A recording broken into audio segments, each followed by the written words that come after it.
So I think for both Tolga and I think this is the third time speaking at PPX, and I think this speaks to the importance of this community to the work that we are trying to drive through, as well as with our partners from departments.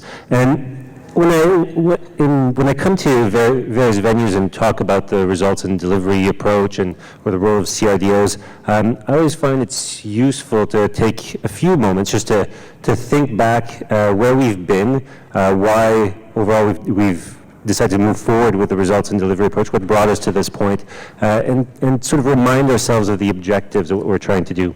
And the other thing I find important to remind us of is the element of time. So November now will mark the second year of this government, so since they first came into power. So for this government, time is really ticking away. And it's, as this government has come into place, it came in with a set of ideas, a set of ways of wanting to do things that they've built and thought of as they were, in some cases, in oppositions, in different careers, and they came in with a set of ideas about how they wanted to interact with government, how they wanted to, what their management style was for government. And just as a reminder of what those were, one of the key things this Prime Minister in particular wants to do is to move towards a more open government. And that means a lot of different things. I mean, we can think about it as being more open data. That's certainly the case.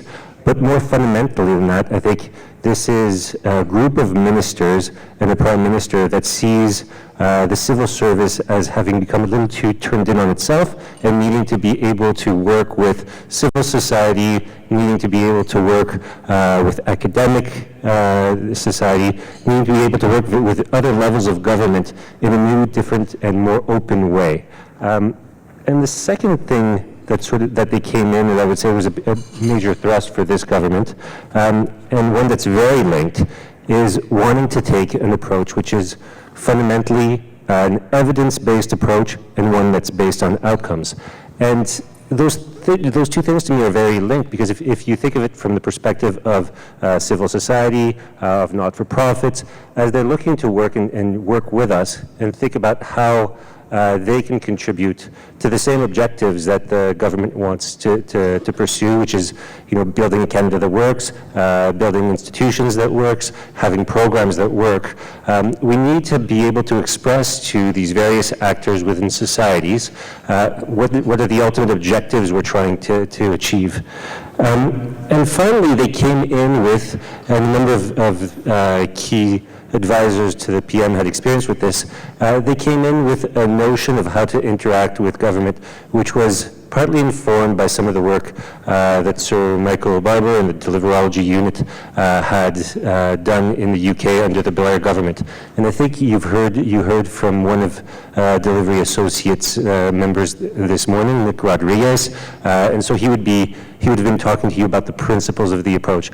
And so I think for me, and you'll have heard about this morning, fundamentally that approach ties into two things. It talks about measurement, it talks about data, it talks about building a trajectory for what you want to achieve, and it talks about an ongoing focus on implementation, so looking beyond sort of initial authorities at the highest levels of government to ensure implementation of what is deemed as top priorities.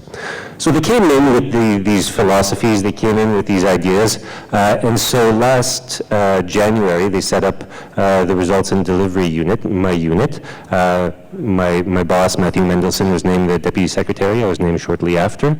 And our focus has really been, I would say, partly on building the tools, the networks, some of the capacities to try and adapt what was done in the UK to the Canadian context. And so our focus has been primarily on defining a set of key top horizontal government priorities that we can work with partner departments to drive, to ensure that we have metrics against, and to be able to demonstrate progress, both for the purposes of ensuring we're achieving real results, but also for the purpose of communicating to Canadians. But at the same time, we've been working with TBS and with departments to build or to try and move to a system that is increasingly outcomes focused as opposed to output focused. So a real sense amongst some of the ministers, and definitely the Prime Minister, that the civil service has become too focused on things that they can measure that speak to civil servants as opposed to things that they can measure that speaks to Canadians. And so wanting to move that towards a more outcome-focused type of dialogue. And I've been very lucky to be able to work with Tolga and other people in TBS where they're able to drive within departments. So as we tend to focus on a limited set of priorities, TBS, as the other sort of key central agency on this, has been able to drive sort of that approach through departmental results frameworks and others. And the other things that we look to do is to build a strong network. So one of the things that early on we asked departments and deputy heads to do was identify a set of chief results and delivery officers. So a new function or a new set of responsibilities within each department that would be responsible for helping to develop, helping to shape the approach, and then helping to drive change through their own departments and to accompany us as we're taking this journey and be their departmental representatives on this. Departments also identified chief data officers. And so that's a community that has become that is sort of a key stakeholder communities for both me and for Tolga. And I think we're very lucky today, and we'll have a good conversation with three of the CRDOs who are really helping to drive the agenda within their departments and have taken a leadership role for the government. And I think we'll see that not all departments are facing the same issues, the same challenges, there are different structures. And so today I think it'll be an interesting opportunity for us to have a dialogue around what are some of the common elements we need to think of, what are some of the lessons learned we can take from various departments, and how we can all work together to take advantage of the opportunity we have now. Because I really do feel it's an opportunity. I don't think I, in my career, have ever seen a time where the most senior levels of government, where ministers, where the Prime Minister was so uniquely focused on how do we measure, how do we do evidence-based, how do we evaluate, how do we have a rigorous capacity to track our own progress and to communicate to Canadians on the basis of evidence and data. And I think as civil servants, that's something that we want to do, that we strive to do. And I think right now the situation we're in provides us a unique opportunity. So I look forward to the discussion today and turn over to Tolga for initial remarks. Yeah, thanks, Francis, for that introduction. So I was here, I think actually it's exactly a year ago that I was here speaking to you all. At that point, we were still really, I mean, although we'd been a few months into the new government, we were all really still new at this. We didn't even really at that point have the new policy on results, which was approved on the 1st of July of last year. And a lot of you, many of you I'm sure who are aware of it and work on it, had not even really begun the work or the journey that you had been on in terms of charting out the way forward with departmental results frameworks, developing your performance information profiles, and integrating the new mechanisms, the chief results and delivery officers, heads of performance measurement, et cetera, within your department. So it was really new, sort of, not new in a sense because many of you have been at this work for many, many years, but new in the sense that it was the new sort of rejuvenation of that work, and as Francis said, real emphasis placed on it by senior leaders throughout the government. So I thought about what I could sort of tell you today would be sort of the three things that I have taken away from being on this process now, this journey for the past few months and now past year that I guess I'm coming back to talk to you about it, and sort of three things that have characterized that process for me.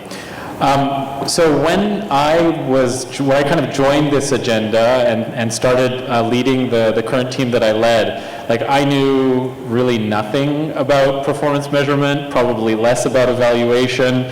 I kind of had a broad sense that it was important to measure our progress towards things so that we can know kind of how we're doing. But I was really sort of a newbie to it. And I was also a newbie as well to this whole idea of policy renewal and trying to get a whole public service, a whole government to move in a particular direction, a salutary one, but a new direction at that. And so there's three things I think that I've realized over the course of this year, and some of them I think are quite banal, but I'll share them with you anyway. The first is that when I came to performance, especially performance measurement and what we call, results and delivery, which, as I mentioned during my last comments last year, is really like, in many senses, just good performance measurement, clearly articulating what we want to achieve and measuring our progress there, and as Francis says, very judiciously making sure we implement in a way that actually allows us to achieve. I didn't really realize how hard it would be. And I have to be honest, working with departments and trying to really identify not only how we measure our progress towards things, but quite frankly, what we're trying to achieve. Sometimes the hardest thing is actually sitting down, because when you know you have to go through an exercise and articulate a clear result and a clear indicator relating to it, that is really when the rubber hits the road, right? We can talk very generally about we're trying to make things better for Canadians, we're trying to achieve socioeconomic outcomes, etc. But actually, when we sit down and we have to reduce to a series of 4 or 5 words what a particular program is trying to achieve, or what is a department we're trying to achieve, and how we're measuring progress, it's not just a technical exercise that you're all contributing to. It's not just a question of translation, right? Taking effectively strategic policy and measuring it. It can sometimes be a really existential exercise, a really difficult question for programs, for departments that have to ask themselves, what really is our role here? And that doesn't mean that departments didn't have a role before, they didn't know what they were doing. It's kind of like being an athlete and then being an Olympic athlete, right? You're refining, improving, and toning and honing the way in which you actually carry out what you do. And that brings me, I think, to my second observation, how important it is. Even though it's hard, even though it's tough, I remain very convinced, having seen with many of my colleagues across the federal public service over the course of this year, how valuable and salutary going through that exercise can be. How clarifying and with a great degree of precision what we want to achieve and how we're going to measure progress, the impact that can have, not just on us being able to communicate to Canadians what it is that we want to achieve, but also to be clear amongst ourselves, and ultimately to make sure that our actions as organizations are aligned, within our organizations even, within programs, to try to pull in the same direction and actually help contribute to those goals. And so I think it's a really important exercise. I think it's important at the level of priorities of the government, which is the very important work that Francis and his team lead at PCO, but I think it's equally as important across the public service, across programs, across departments, across departmental results frameworks.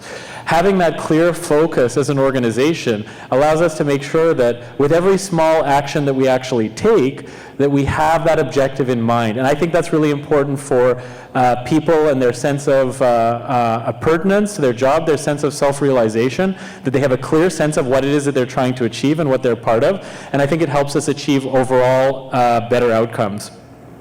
And I think my third, before I'll pass over the floor to my colleagues who I'm sure have much more interesting stuff to say, my third point that I've kind of realized over the course of this year is that it's a journey. It's not about a destination. It really is about a journey. And it's about a journey in a couple ways. It's about a journey because the process that we're going through right now and being really clear about what we want to achieve and how we measure progress helps us actually be, as I already mentioned, have a better understanding of what our organizations mean and what our programs actually mean. But when I say it's about the journey and not the destination, is that you're never ever, because what we're doing in this process is really we're reducing to a certain extent really complex organizations into what are simpler models, right? That's what a result is, that's what an indicator is. We're really trying to distill what it is that we're trying to achieve into those constructs. It's never ever going to be perfect, right? And you have to really take the approach that 80% is good enough for now, right? And think about, as we move forward as an organization, trying to improve the quality of what it is that we're trying to measure, but to not kill ourselves if we're not perfect at the first go. And so I think that's a really important message, I think, that we've taken when my team has been, working on the results information in Treasury Board submissions, or working on departmental results frameworks, always pushing ourselves for excellence, but also recognizing that excellence isn't going to come tomorrow, it's not going to come the next day, in fact, it may never come. The best we should do is to, as they say, Scouts honor, do our best, and really work as hard as we can to get to 80% of where ideally we would like to be. And that, in my view and my experience over the last year, itself is a huge accomplishment. So that's all I had to say, and I think, Cheryl, you're next, right? So I'll pass the floor over to Cheryl. Thanks, Tolga. Thanks, Francis. That was a great setup, I think, for the three of us to go into a little bit more of an operational notion of what it is that we're doing as CRDOs in our organizations. So how it started for me was 2 Aprils ago, I got a call to go up to my deputy minister's office. This is not an unusual thing for me, so I ran upstairs and he said, okay, I want you to take on the job of chief delivery officer, or chief deliverologist, or whatever we were calling it in that time. And now there are rules about that. We call it results and delivery. And he said, I want you to do this. We're going to set it up so that it's a direct report to me, and you'll be in the DMO. You're going to be outside of the operations of the organization, which was very deliberately done. This is a Michael Barber tenet. If you read his book on deliverology, this was one of the concepts that my deputy really took care to take some consideration in. And then I went away and I thought about it, and you say yes to your deputy, so I said yes, that'd be great. And then 3 days later, he called me back in his office. He said, oh yes, and by the way, the minister and I talked about it, and you're going to be the CRDO for the entire portfolio. And so in my instance, including ISEB, that's 17 organizations. And that meant, really the signal for me was that the alignment and the consideration of what we were doing both in the department and in the portfolio and how that might affect how we relate to other departments, et cetera, was going to be really top of mind to what I was doing. So that was one of the context-setting pieces for me when I took on the job. The other dimension is that I have 3 ministers, and this might not be unusual to other people in the federal government, and they have complementary but sometimes distinct roles. And for those of you with a great experience in the government, sometimes ministers really want to be differentiated from each other, and that really makes a lot of sense. However, I think the orientation for us was around how to have a cohesive frame around a big notion of what it is we're doing, and to have differentiation at the same time. So it's really threading a needle around how they were distinct, but also how they were collaborative and the same. And so what I did, the first thing that I had to undertake was think of what the governance structure was going to be around what it is I would undertake, and think through what were the skill sets that I needed to put in place. So in my first year as CRDO, I really thought through what the governance structure was going to be. So if you look at the slide that I put up, I had didn't want to put in place a lot of new governance structures. I wanted to use what was available, disrupt as very little as I could, but also make sure that I was doing the right thing in terms of getting a dialogue happening and communicating around. So the minister, of course, links into what happens at PCO with regard to the Agenda, Results, and Communications Committee. My unit supports him fully when he goes to those meetings. At the department level, there's an executive team that we have the deputies chair, and we use that to the fullest extent we possibly can. I set up a committee of ADMs from the portfolios so that they could also be invited in and have the conversation rolling. And I know it's really kind of boring stuff, but it actually really, really matters when you're going to face a massive cultural change. And the thinking through of the structure was critical to me as a first step. And then finally, we had a very robust, and we continue to, the very robust committee of directors general. And that directors general layer is critical when you're trying to affect a massive shift in how it is we were doing what we were doing. And we needed them to be the translators for those who are reporting to them and to those they're reporting to. So that was very critical. My team is really made up of 2 sides, a delivery strategy group and a measurement and data group. And I really thought long and hard about the kind of skill sets I needed. This is a topic that we talk about often in the communities that we have around results and delivery, because it's not just an economist or a statistician that we need to do the work. It's It's people who can maybe do big data analytics. It's people that can think about how to do data visualization in a way that is not just a bar chart that tells you what it is the data is telling you, but if you push on this parameter, you see a totally different picture and it tells a totally different story. And can you get to a position where you're actually thinking dynamically about that?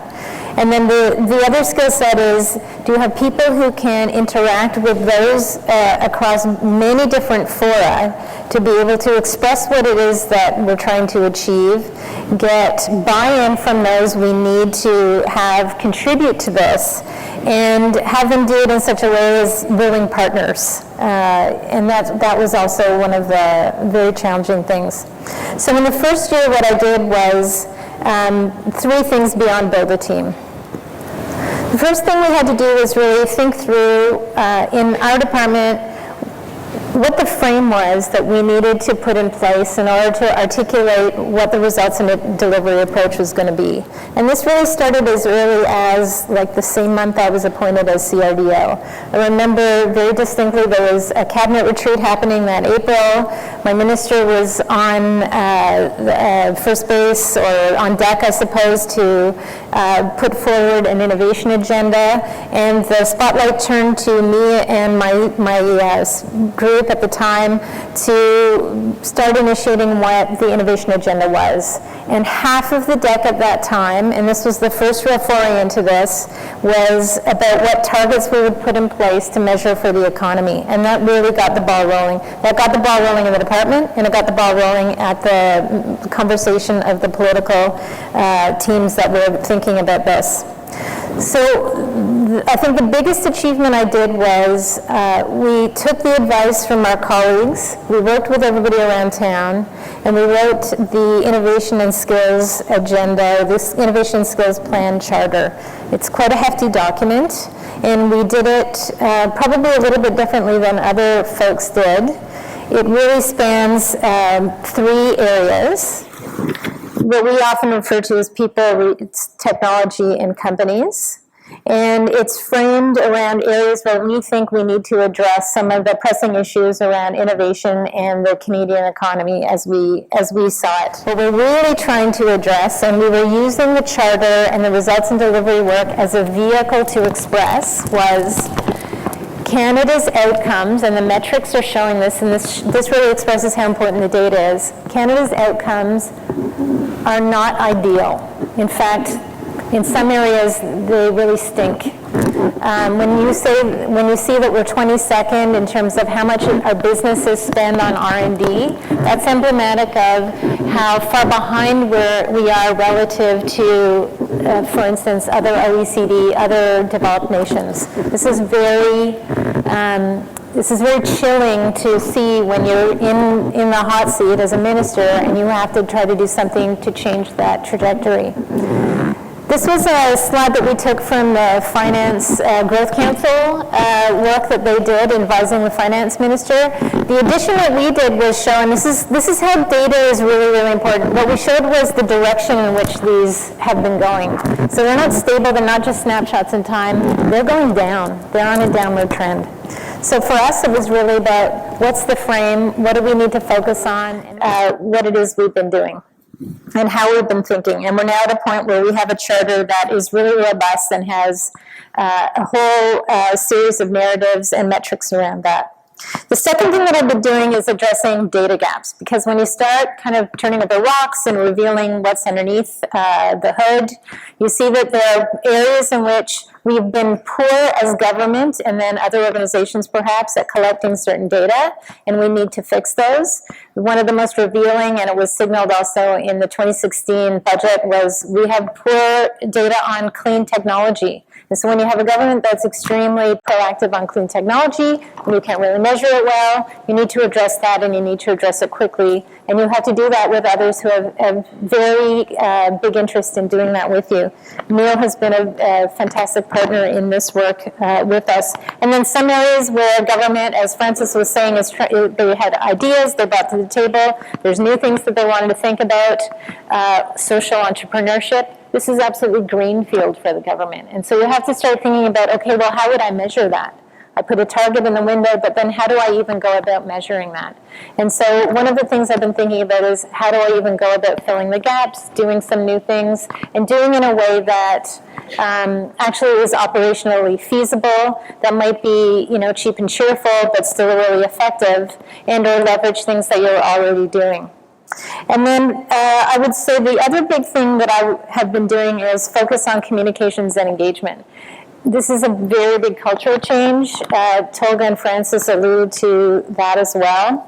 In terms of communications, I don't know, if I haven't counted, but I've done an innumerable number of presentations for the ministers when they go to cabinet. There's always a results and delivery focus for my ministers when they go to cabinet.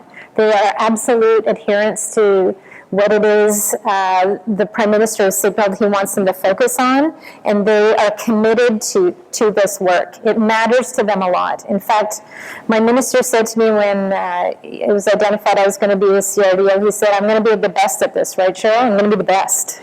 So there's no pressure there at all. But he means it. He means not that I'm going to be better than my colleagues. He means we're going to do this so well, and I feel comfortable about it, that this is the level that I want you to reach. And he talks that way.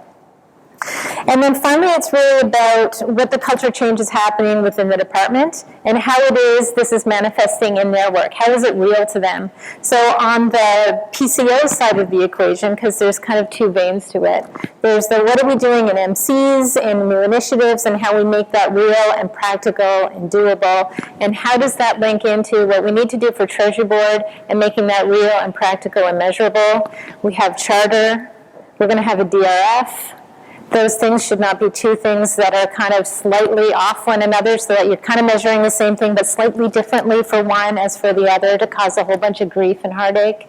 And a communications nightmare when we report on results and delivery for one, and we report to Parliament and to Canadians on the other. So there's a lot of that that's going on to kind of shift the cultural change. Fundamental to that is what Tolga alluded to. It's not, and Francis alluded to, it's not really measuring what it is we do, like inputs, the number of contribution agreements signed. It's, I'm giving money to X company, and what has it resulted in terms of economic outcomes? So if I give X company $50 million to do this thing, how many jobs has it created? How many more collaborations has it engendered between universities and businesses so that the ideas that are generated from the research side of the equation are turned into commercial and economic value-creating products, services, or processes? And so it's really thinking through all of those steps in terms of how we're using results and delivery as an excuse to get us into a different mindset and a different way of working and a different way of thinking. And then I think I'll just leave it at that for now. I can answer any of your questions after we hear from the other Cheryl and Neil. It's been an unbelievable year. I'm extremely positive about this work, and I'm very opportunistic about it as well. So any excuse to improve something where it's been a pain point for me as a policy analyst and director and executive in the past is an excuse for me to kind of improve something for, the next generation of folks who will take on this work and keep it going forward. Okay? Thank you. Health Canada, I think, is quite unique. Not completely unique. We always like to think of ourselves as unique, but we are. So really, I think first thing I'd like to say is that we're tackling some really, really big issues, some tough issues that are not relevant for all countries in the world, but from the perspective of Health Canada, we're looking at some social and cultural priorities, things like closing the Indigenous gap. That's pretty huge. That's not the kind of things that they were looking at in Britain. Sophisticated goals like, how do we restrict marketing to children? And some priorities that are, frankly, first in the world. Legalization of marijuana. You all know about that. The other thing I'd say is that in spite of those priorities, we are in a federation. That's not the case in Britain. So in Canada, as you know, health is a shared jurisdiction. The federal government doesn't just decide I'm going to improve your health, and we go off and do it. We have to work very, very closely with provinces, territories, and a whole series of players who actually hold a lot of the levers. We have very strong levers, however. Don't let me leave you with the sense of there's not much we can do. We have a lot we can do. Our strongest lever at Health Canada clearly is our regulatory responsibilities. But that by itself is not the thing that's going to solve all of the problems. You've seen some of our issues played out in the press in a big way. Marijuana, of course, the Accord, front page often. I guess the bottom line on this topic I'd like to say is we at Health Canada, we don't run hospitals. We don't provide direct care to Canadians. The only exception, of course, would be in Indigenous people. But we do want to make a difference in the health of Canadians. So how did I organize myself, or how did we organize ourselves to deal with this topic given that context? As Cheryl mentioned, we first had to get the right players around the table. So yes, like you, my deputy said, who should be leading this? There was a debate, should it be someone from performance measurement? It was very clear in the deputy's mind, no, it had to be a policy person. So he did two things to me. He kind of turned and said, so that's you, Cheryl. And one day before I was about to leave on holidays, and he said, and by the way, I want you to test on everything that has results and delivery related. So that made my life quite interesting. So one of the that we had to do is that results and delivery, it's not just about policy. You've heard it from others. It's about performance measurement, it's about evaluation, it's about data. There was no one person in our organization who actually had all of those things under one hat. So we had to come up with a different way of doing things.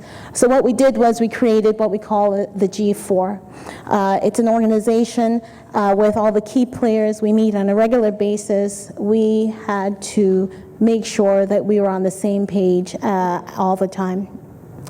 The second thing that we did was that we had to get the initiatives right. Basically, we identified what were going to be our key priorities over the next 4 years. We had to get the minister on side, etc. Let me tell you that the mandate letter, which, as you know, it's the first time you've ever seen it on a website, the mandate letter did start and gave us some clear indications of where we should go. But that by itself wasn't enough. You've seen these issues played out. Opioids, clearly one that there's no way that can't be a priority for us. Things like Indigenous health, as mentioned before. There is just no way you can miss these sort of things. So we started off with 70 priorities. Through my perseverance, we're down to 31. I have to say that's still about 20 more than everybody else. Most of the departments would have something around 5 to 10. 31's okay though, because when we looked through our 31, it was difficult to say which one of these really wasn't a priority that we didn't want to make progress in for Canadians, and we didn't want to look at results and delivery. So we continue to have 31. This is not rocket science. You guys have been hearing about planning forever. Public servants have been planning forever. It really is not rocket science. I think it's about planning for success. It's really about having ambition, about focus, it's about clarity, it's about bringing an urgency to the work that you do, and it's about rigor. So for me, it's being rigorous about 31 priorities. So we tracked every one of these priorities, and this is what you have up on the screen. We actually have wall charts, which take up probably this wall behind us, and it actually allows us to determine where we are at any given point on any one of the priorities. Are we on track? Are we off track? Are there any corrective measures that are required? As a matter of fact, one of the things that this chart allowed us to do was to determine that out of all the priorities that we had that required regulatory amendments, All of them were going to be amended in June 2017, and it would require all of DOJ's drafters plus more. And by the way, we're not the only ones who are drafting, so you can imagine this is just a non-starter. So clearly it allowed us to consider other instrument choices and stagger amendments as required. In spite of identifying our priorities, I would say that implementation is even harder. It needs to be sustained, and it's over time. So what this approach that you have up here really allowed us to do was to determine what metrics we're going to be using to show that we're achieving our objectives, and to determine whether we do have the data to actually support any conclusion or to determine that we actually achieve our objectives. The next slide is a document that we use, again, very consistently. We call it our Select Key Health Portfolio Indicators. Select because under the Department Results Framework, there are hundreds of them. Here you have a selection of the ones that we think are the ones we really need to make progress on. So Barbara said, you know, we need to make a progress, and you need to see results in year 1 and 2. Actually, this is a really good idea because of this government mandate's usually 4 years. But under the challenges I've identified for you, particularly under the Health Canada and Health Portfolio, because of shared jurisdictions, that becomes a huge challenge. I just want to give you a couple examples of kind of the challenges that we have. If you consider, for example, that we want to improve health outcomes for Indigenous people, this is an excellent idea. I think we want to do this. The Prime Minister has clearly said publicly this is something we're going to be doing. But the fact is that health outcomes for Indigenous people has been in a very poor state for centuries. It's no secret. Will we be able to change that in the next 4 years? Unlikely. However, what we want to do is to make that a priority so that we're taking measures to move it in the right direction. Our minister said to me, I know it's aspirational, but I want to be doing the right thing, and I want to be pointing and making sure we're developing initiatives that move us in that direction. Another area that's clear, and some of you will identify with this, is improving access to mental health for Canadians. Again, something we need to do, particularly for our youth. The issue is that we have no national data. Provinces are responsible. They may have data, some of them have, some of them are good, some of them is not so good, but the fact is we have no national data. And by the way, my minister tweets about this apparently every day. So it is a priority for her. So it's my priority too.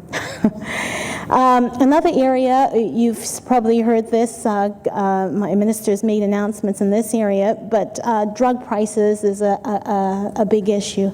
It needs to be more affordable for Canadians. The question is, how do we make that movement, and who do we compare ourselves to?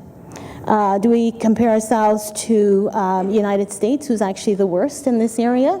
Or do we try and find a country who has something that's comparable to us, Australia? Of course, it'll be easier to compare ourselves to the US because they really are the worst, but that's not going to actually give the results that we're looking for. The next thing, and I guess it's more about the challenge. So, as I said, 31 priorities is a lot, but we still have our day-to-day work. Of those 31, it doesn't cover all of the work that we do. We still have to do product safety on a day-to-day basis. We still have to make sure that the recalls, et cetera, are functioning and that Canadians are safe, and that drug approvals are happening on a day-to-day basis. So there was a clear need to make sure that there was a balance between sort of the day-to-day work for the health and safety in Canadians and the results delivery priorities. We created the Skippy, the document before, because we felt that not only do we need to contribute to our own advancing of health priorities, but we also need to contribute to the advancing of other government priorities and where there might be another health element to it. So that allowed us to feed into those, so identifying indicators that would allow us to do that. I have to say that this is not, or was not, an easy progress. Others have said it, and the way I would put it is, we have been in the business of counting widgets for a long time. The difference now is that the indicators that we're trying to create really have to be relevant to Canadians, and they have to be outcome focused. So I guess the last couple of points I'd like to make is about the approach. And how do we deal with culture change? Because, identifying priorities, I could have done it by myself at my desk. Culture change and having the entire department and portfolio follow the lead was a whole different ballgame. It really wasn't easy. I know that Sir Bouwer has said that he thinks that the implementation is about 90% of the effort. My experience has been that culture change itself and, consistently staying on message is a huge challenge, and it has to be done at the beginning, and it has to be consistent. This group of 4 I talked about, if any one of us was off message, people would notice and they would actually use it against us. So keeping on message was actually quite critical and continues to be critical. So culture change, it needs to be bottom up, top down, sideways, inside out. And what did we do about that? We did a couple of things, and these are not, again, rocket science, and I'm sure many of you have done that yourself.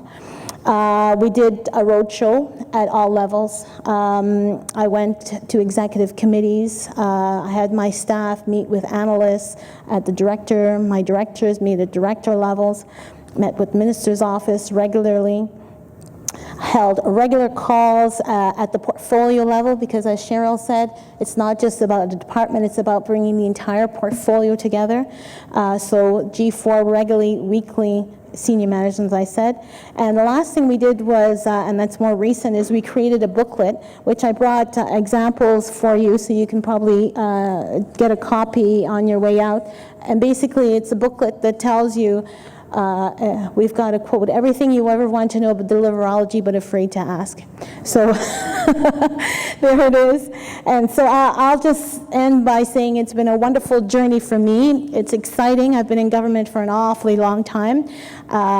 And one of the questions people always ask me, it's like, this seems like the flavor of the day. What's so different this time? It is completely different this time. It's real. It's from the top down, sideways, inside out. We've got the resources we need to actually do it. We've got people in charge at PCO, and it makes a lot of sense. So let me stop there. Great. So I agree with everything that's been said, but I'm going to try and say a couple things that'll stir things up a little bit. I'm going to speak in English. Je vais parler en anglais, mais je suis bien heureux, comme les autres, de prendre des questions en français aussi pour les questions. So I used to be the Chief Results Officer of NRCan. We didn't call it CRDO because we didn't do delivery in the same way. So I was the Results Officer, and one of you had the 4, maybe Cheryl had the 4 areas. I kind of think of it as 5 areas that would make for the perfect CRDO. They would have data, they would have policy, they would have corporate planning, they would have evaluation, they would have project management. Very few places have all 5 of those in one spot. NRCan had 4 of them in one spot, so we called it a CRO. And I have to say that I think the style of leadership that was required for the launching of delivering results is different than the leadership that's required today. But I'm going to talk to you a little bit about the leadership at NRCan that started it off. So first of all, I don't know how many of you are involved in the compliance business, but to me, a singular focus on compliance is the refuge of the lazy and indifferent. So if you're doing something because Treasury Board tells you to do it, or if you're doing something because PCO tells you to do it, or your minister, or anyone else, then probably you're doing it for the wrong reason. Probably your heart's not in it, and your organization's not in it, and it is not an act of leadership to do it. It's an act of obedience. And so one of the first realizations that we decided at NRCan was we were not going to do it because we were being told to do it. We're going to find the opportunity in the focus on delivering results. And I think it was well explained already that if ministers and the central agencies and senior leaders are focused on delivery, that's awesome. How can we use that to our advantage? And if that focus permeates into a department, how can we help use the delivery and results agenda to help us advance our senior leadership goals? So that's kind of the approach we took. It's an opportunistic way to do it. And fundamentally, you have to decide not to be an amateur at change management. It's easy to be an amateur at change management, to throw resources, to create new organizations, to do something without actually investing money. And thinking that to talk about culture change but not articulate exactly what you mean or take a full spectrum warrior approach to change management. So we tried our best to be professionals at change management, as you should. So if you can go to the first slide, which just has a bunch of columns. What we did at NRCan is basically 3 areas, which are on a slide if possible. If not, very simple. First one, smarter performance measurement. So NRCan had wanted to improve its performance measurement for a long time. This was an opportunity. We have come out of 10 years of underinvestment in data, I'll put that politely. This is an opportunity for us to double down on data, to make proactive investments in data, to put yourself on the line for data.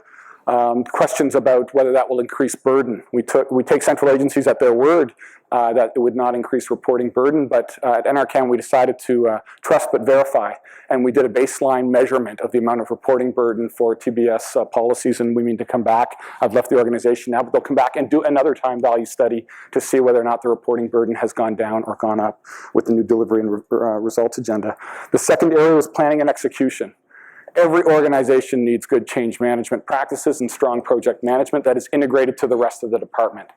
Every department needs a link between strategic policy and the priorities of a minister in the government and the corporate planners. DPRs and RPPs are not documents that people should only read when they're applying for a job in a department they've never been in, or because they're having trouble reading, or they want a summer student to learn about a department. They are meant to be documents that actually embody the objectives of a department and the priorities of a department and are meaningful narratives around that. So to make that link between, a better, stronger link between policy, priorities management, and strategic planning. Also corporate enablers. There is a chasm in some departments between corporate enablers and business leads. So delivery and results gives you an opportunity to close that chasm and to get the corporate enablers, finance, communications, HR, evaluation, and others seized by the priorities of the day. At NRCan, we put in executive PMA agreements, every one of them last fiscal year, a commitment to help deliver on the priorities that are in the mandate letter and to support the delivery and results agenda. Aligning those incentives is crucial. Also going back to capacity and measuring the degree to which there is a disconnect. So I have this game that I play where I ask the corporate enablers, which I will call them, not corporate services, so how are you enabling the business leads? What are the priorities and the challenges of the business leads, and how are you helping manage them? And usually you don't get much of an answer, but then you go to the business lead and say, what have you asked of the corporate enablers? How have you articulated your business needs and business requirements to them so that they can deliver? And if they can't do that, that's red in my book. And you got to mark it as red and hold them to account. And if you do that, they will respond. And at NRCan, a great sea change in the way that the corporate enablers have risen to that challenge. Finally, enhanced engagement. So again, with the most precious resource in Ottawa is ministerial time. If ministers want to talk about delivery, that's awesome. And at NRCan, we managed to get regular check-ins, what do we call them, stock takes, with the minister and his office around this, which helped improve the communication on all fronts. And similarly with the minister's office, and similarly with central agencies and ministers as intermediated by Treasury Board and the Privy Council office.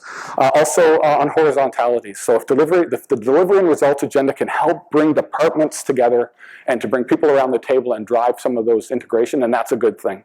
And we should be reinforcing that. And then finally on public reporting and engagement, if we can hold the government true to its word that it wants to be more transparent about all of this, then we should put we should put out these indicators and the data and the risks and the strategies out in the public domain and see how that goes. I said that to one of the leaders, I won't mention their name, about a year ago, that we should be planning for this and we should have done it before last summer. And it's the only time I've ever heard a deputy minister say, Neil, I think I just peed myself.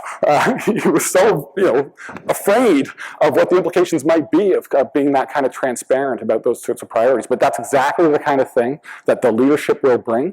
And once we get that transparency and that dialogue going, that will also be different than in the past. So anyway, I guess happy to take questions, but I just wanted to say that I think I would encourage you to think opportunistically, to think as an organizational leader, and to think about leveraging the delivery and results agenda in a way to drive your own leadership agendas within your departments and make it an active senior leadership. And in that way, you'll see value in the exercise, whether you're from the camp of this is same old, or whether you're from the camp of this is all new. Regardless of that, there's a camp that says whether it's new or whether it's old, it's extremely valuable, and it can help us to make the town more responsive and to make our organizations function better. Thank you. So I think we'll move into a bit of a moderated Q&A with Tolga and I posing the questions.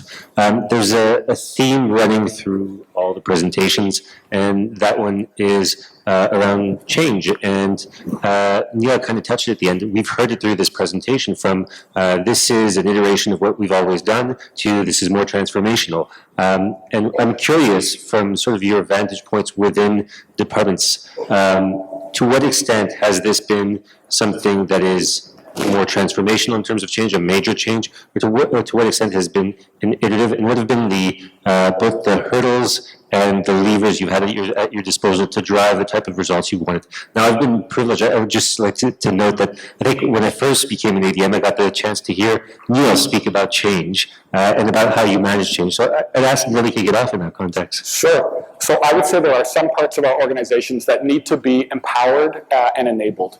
And the delivery and results agenda is a great opportunity to empower and enable your data people and your data integration people. It's a great time to empower your corporate planning community and to connect them with policy. It's a great time to empower your project management and change management folks. So in that sense, it is it's an aggressively adaptive change, I'd like to say, for those players, and it should be. And it's certainly at NRCan, I think I could feel that those voices were being empowered and that they were making changes, and some of those were resulting in budget investments in data, as Cheryl mentioned, and sort of strengthened time with the minister, which wouldn't have happened in the past, and more attention to all of those functions. So, and then the last thing I'll just say on that is, as a change management strategy, you think about your people, you think about the training, you think about your incentives, your information signals, and then you think about your policy and your governance and, God forbid, your technology. And you need to be that full spectrum warrior, and delivering results just represents another opportunity for you to advance what is hopefully a multi-year organizational change agenda. I don't know, Francis, if that helps, but... I love the expression full spectrum warrior. I'll be using it. So, Cheryl? Or Sure. So I agree with all of that. I mean, absolutely. From our perspective, or from my perspective, one of the things that was very clear is that you have to be in a position of listening to people. People have been doing these jobs for a long time. They're professionals. They want to do a good job. Change for them is like, what do you mean? I haven't been doing my job really well? Like, what do you want me to do? There's a level of confusion that's out there. So you have to be in the listening mode, and you have to take the emotional stress that goes with it very, very seriously. You have to be in a position to react and provide the information at the right level, at the right time, to everybody who needs it. I have to say, from my perspective, one of the things that we laugh a lot at work is that sometimes when we're trying to come up with new indicators, and one person said to me, Cheryl, this is dangerous what you're doing or what you're saying. This is, I can't do this. This is almost not the way to go. This is not the way we've been doing it. This is hard and we can't do it. And I said to the person, okay, I hear what you're saying. If we were trying to get from to A to B, and you're the one who has all the information. Like, what would you say to me? How should I approach this? So really engaging them from their perspectives into trying to find the solutions.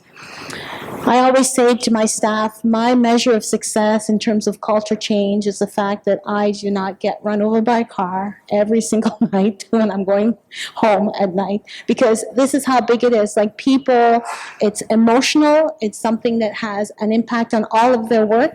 And when I say all of their work, I really mean it. It's not just those who are implicated in the results and delivery charters or the indicators. Because those are getting so much attention, the others who have to do their regular work, you know, they're feeling it too, because they're not getting the face time that they usually get. You know, they don't get all the, maybe the resources that they think they should get, or additional resources. So there's a real balance, as I was trying to explain there. So culture change is right across the department and portfolio, and in our case, right across government. So having, as Neil said, the systems in place, for me, it's being able to listen and really engage people from where they're sitting, so that they feel that it is theirs. It's not something that's imposed only. They have something to do with it and have an impact on the outcomes. So can I get my slide deck up again? And go to the last slide, if you would. So I'm going to put it in kind of really practical terms, like things that I face, which is emblematic of the change that's underway and so keep going. One more slide. Hopefully it works for me. So what I face is the difference in what it takes in thinking about a target. Now, why is a target so important? A target is very important on several levels. The first thing is the target is not there in some document buried like a charter, and we have to do these things and send them off, and there's approvals, and it's all internal business, because it's not that. The change is about the transparency and making it public. And so the care that we have to consider when we think about targets and target writing is we actually have to think about Canadians and what it means to them. And it's a rare opportunity when you get to communicate that to many levels deep into a department, that they have to think about Canadians first when they're thinking about how it is, what they're doing is meaningful to Canadians. And by the way, it's going to be real, because at some point our ministers will want to put this on a website, and oh yeah, the Prime Minister wants to put it on a website somewhere. So the scrutiny with which we deal with this and why it won't go away, it's really important.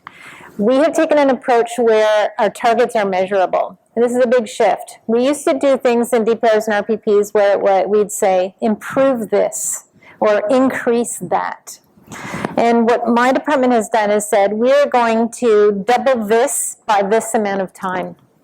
So in the past, I would have never known what level of increase was success. We would declare victory on many different things.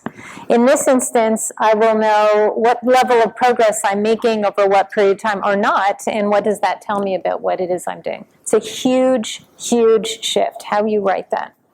The next thing, and the biggest challenge, I think, is there's a infrastructure systems dimension to this that we are all facing. And that is, it's great, I can write down the documents, I've got these targets, I've got these indicators. Is that accessible to everybody in the department? Is that accessible to Tolga and Francis? Is that accessible to Cheryl, to Neil? No, it 100% is not accessible. Do the people who have to make this real have access to it? If they're getting data or if they're sitting on data, what do I need to do to make a difference in terms of being able to make that data more robust? On what platform does that data exist? And if we start improving our data, where is that going to be housed? What is the IT dimension to that, which is a massive shift in the government and something that we have to do in order to face the practicalities around making this something feasible or not. And then I think finally the shift is, you know, we always have the early adopters, that kind of middle hump, and then the ones at the end. I think it's really about making sure that all of those groups that you're dealing with, you're bringing along. You can't do it alone because there are so many folks on the outside of your department that are watching this happen. So my stakeholders will come into the department and say, oh, I hear you're doing some great things on data. We can help you. Are you prepared to be there to let them help you because it might be good? Or they might have a data set that you might actually find useful and others may find useful. How is it you're going to think about how to improve what it is that they're doing because they're part of the solution set of what it is you're trying to achieve. And then I'll end on the last thing, which is, and this is a conversation we've been having for a year. When I put targets in the window, the question always comes up, do we have 100% control over getting to that outcome? This makes people really, really, really uncomfortable because my answer is typically no. So the philosophical conversation I've had with my deputy is, well, Cheryl, what should I be responsible for? Should I be responsible for the programs that we have in place over which we have direct control over typically what we have done in the past, which is the Treasury Board exercises, the DPR, the RPP, we've achieved this through this amount of money? Or are we fundamentally changing the outcomes of, in my instance, the Canadian economy? And they're quite far-reaching. And that makes people really, really uncomfortable because we need others to be brought along with us to get to where it is we need to be, which is a very different place based on the metrics I showed you than where we are now. And that is not a small thing, and it takes a massive community for us to get there. Okay. Yeah, thanks for that, Cheryl. Very inspirational. I had a question. A lot of people in the room are planners or work in area performance measurement within departments, and I'm sure it's really interesting for them to hear, like, institutionally, what your organizations are doing and have done in order to advance this agenda. I was wondering, and Francis, I'd open this up to you as well too. I'm wondering, what sort of advice you have for them. What can they do in their jobs, in their daily life, to help sort of make a contribution to the organizational efforts that are being deployed at a senior level? So, what sort of real measures, actions, things can they do when actually they go back to their own departments later today or tomorrow or next week to make a contribution to this agenda? Because I expect everyone here is quite committed to it, and they'd all like to know what your insights are and how they could have that impact. So. I can answer that really quickly. Just a common approach. So Neil had a great, unique circumstance. He was the planning guy, and he was the chief delivery officer, results are, anyway, one of those. That is not the case it's such a varied governance structure department to department, and it's just common approach. So what you're doing in planning or reporting, while somewhat different, it's super important. It needs to be aligned to what's happening on results and delivery if those things aren't already very connected. So you need to be able to communicate what's happening in a MC in the same way you're doing it in a Treasury Board submission and you're doing it for the DPR and the RPP as you're doing it for the minister's policy priorities. And that's really kind of basic. It's not exciting, and it's hard, and sometimes day-to-day it becomes a challenge, but that's really, really important.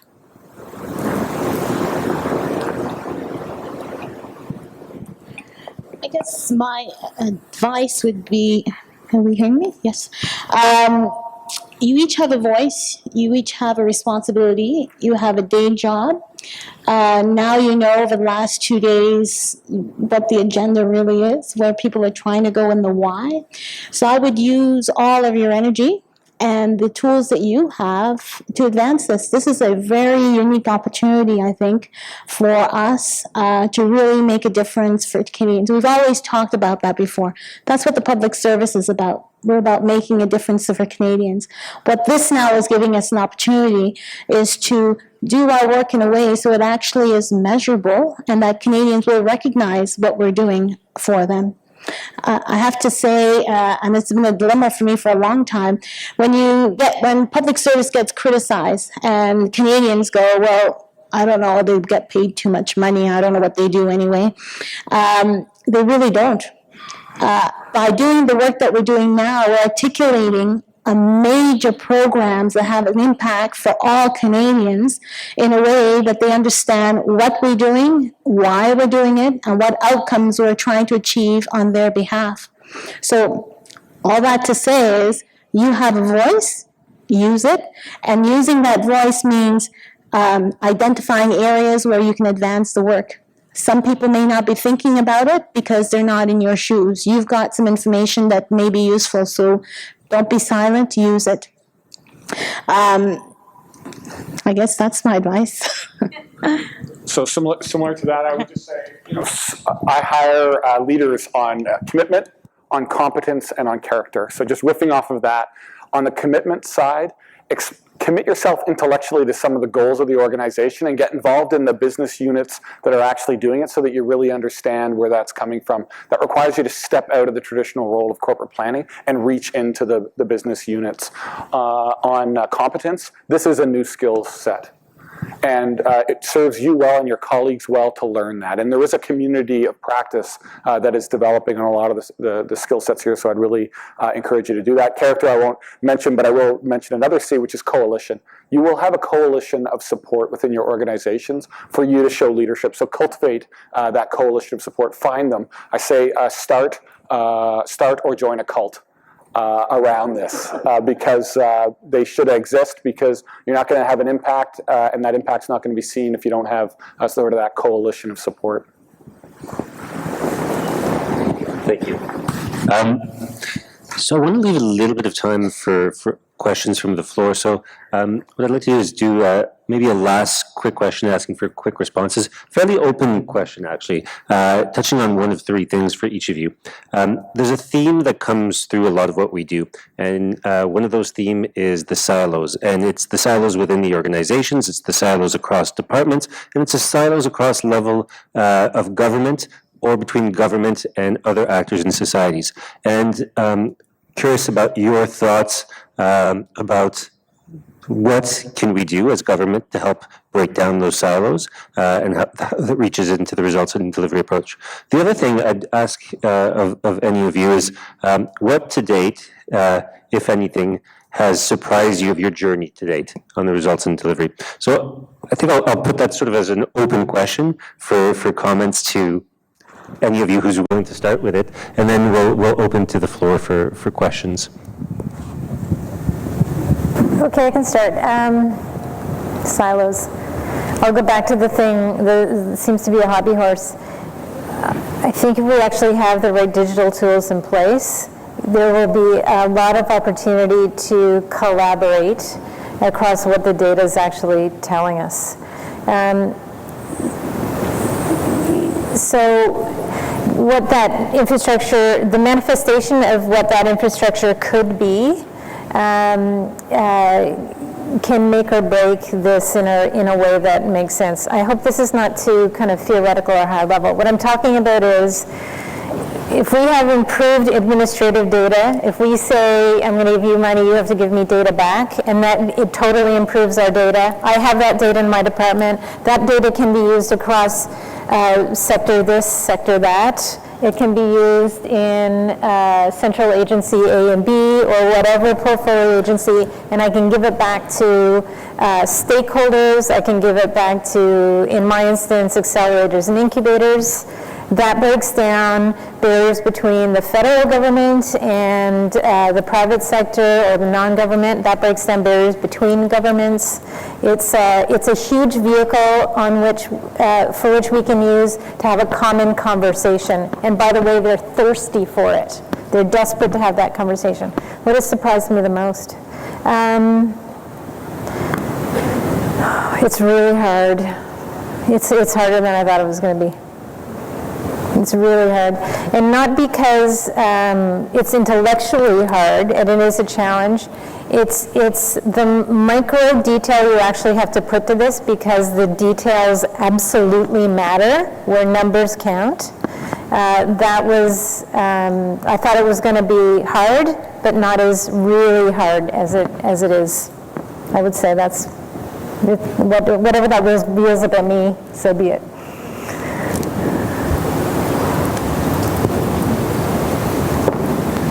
I can give a quick response while you're sorting out the mic. So just two things. One thing, on the silos, I would say that structure is your biggest frenemy. And I say it's a frenemy because sometimes it's your friend and sometimes it's your enemy.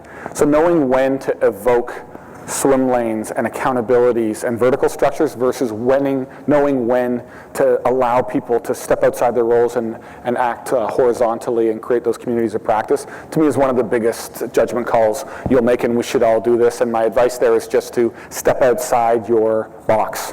And be a functional professional and bring your best game to that. Biggest surprise to me actually was the effect of a PMA commitment. I should have known, but actually just by inserting a little paragraph on the PMA last fiscal year, so that would be about over a year ago, I guess, that we slipped it in there, and it was quite the powerful tool, so much so that NRCan's doing it for experimentation this year. To jumpstart the program experimentation. So anyway, that was a surprise to me. So silos, lots of silos. I've talked about a couple, but they are significant in the health side. It's the PTs, having the discussions with them, making sure that everybody's on the same page. Within the department and the portfolios, obviously there's always been silos, but at the same time, the first part, as Cheryl said, was really, really hard. Like, you're speaking and it's as if you were speaking a different language, your mouth is moving, no one's listening to you, when you ask for something and you get something else. So that, at the beginning, it was really, really tough, and explaining, re-explaining. But I have to say, the surprise for me was all of that effort actually is paying off. Within the department and the portfolio right now, we're actually going in the same direction. I'm getting the ADMs to actually provide the things that I need them to provide. I'm getting the discussion times I need with the deputy.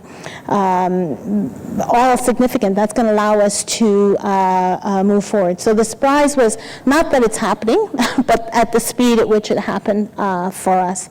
And I think a lot of that had to do with the investment that we made at the front end. Because I have to say, our minister, Cheryl talked about going to the retreat. Our minister came back from a retreat and said, can I see you guys for a couple of minutes? And basically what she had in mind was, you know what, I want to show real results on all of my priorities. How many do I have again? 31, Minister. Yes, I'd like to make results on all 31 of my, and I want to be able to measure it. And I'm told that my minister, and she really is a data geek.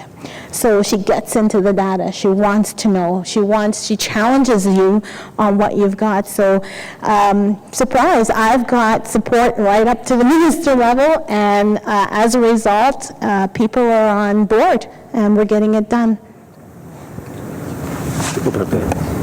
I just wanted to really comment really quickly on the silos issue, because this is something that I feel really passionate about. I think actually the lack of information flows within organizations and can be absolutely critical and cause massive failures. One of the things that I actually ask my staff to, and PMAs are powerful things, we actually put this in our work objectives, is that they're expected to develop some sort of working relationship with someone else within the organization that is totally different and diametrically opposed to the work that they're currently doing, right?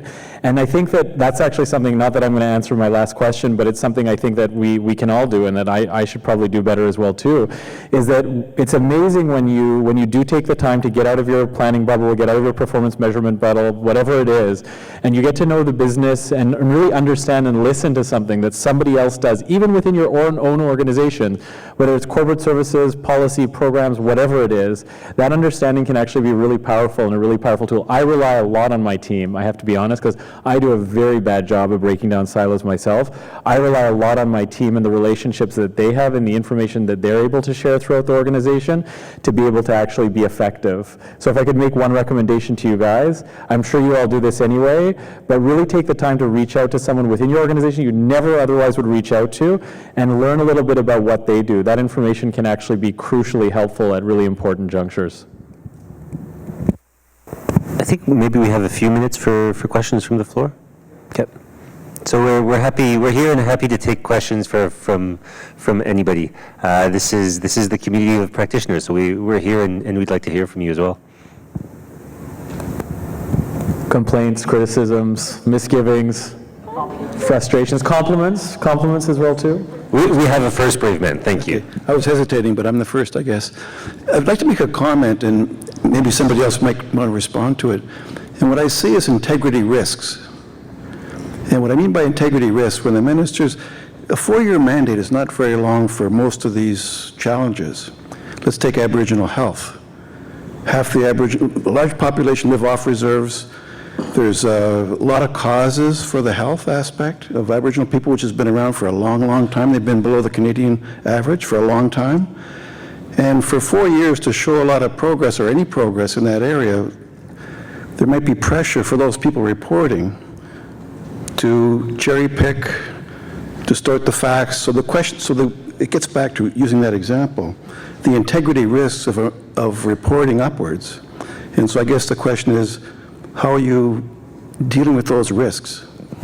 So thank you. Excellent question. And the sort of questions that we had at the beginning from the groups who are responsible for making those changes. First of all, as I mentioned before, it's a big topic. It's a hard topic. It's been centuries since it's been a problem. 4 years is definitely not enough. There are things, however, that you can make a difference in 4 years. And those are the things that we have to start doing. We have to make sure that we're identifying the things, though it's just not anything because it's stuff to do. And that's what we've always done it.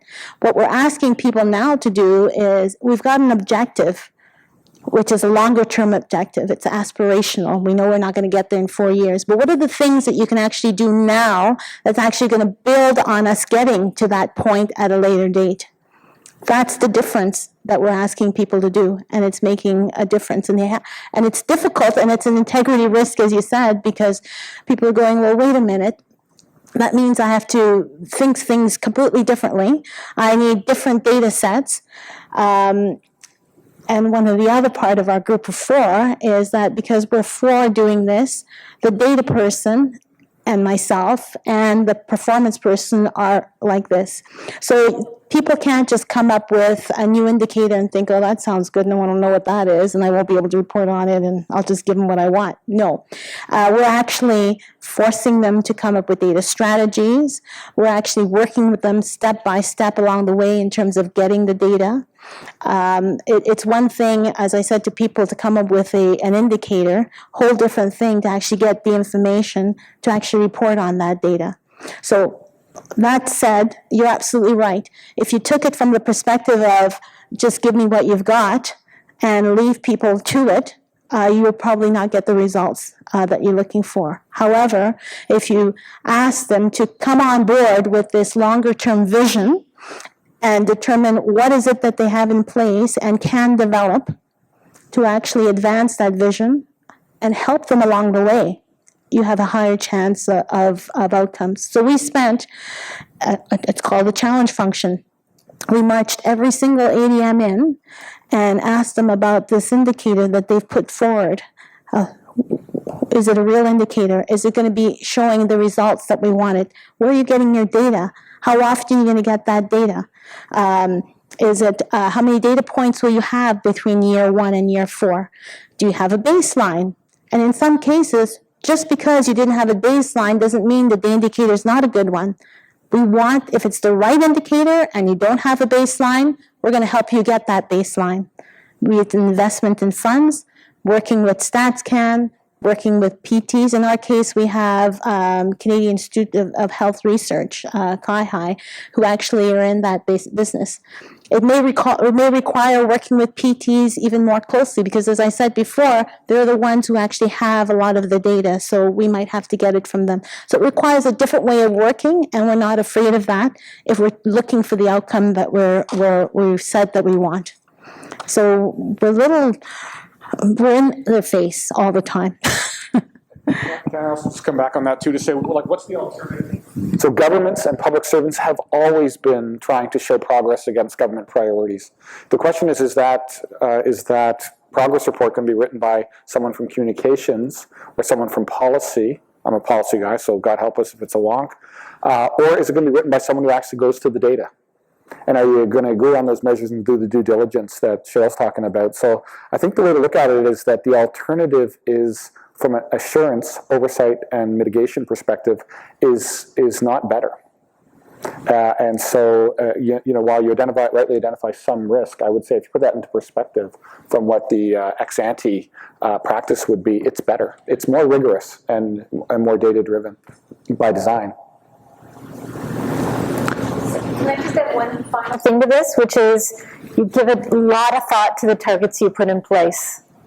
When you know, like if you look at what the outcome is that you're trying to go for, and you walk yourself back from that. So you know what you're going for, and then you got to think about what that means in terms of the data that you need to get there.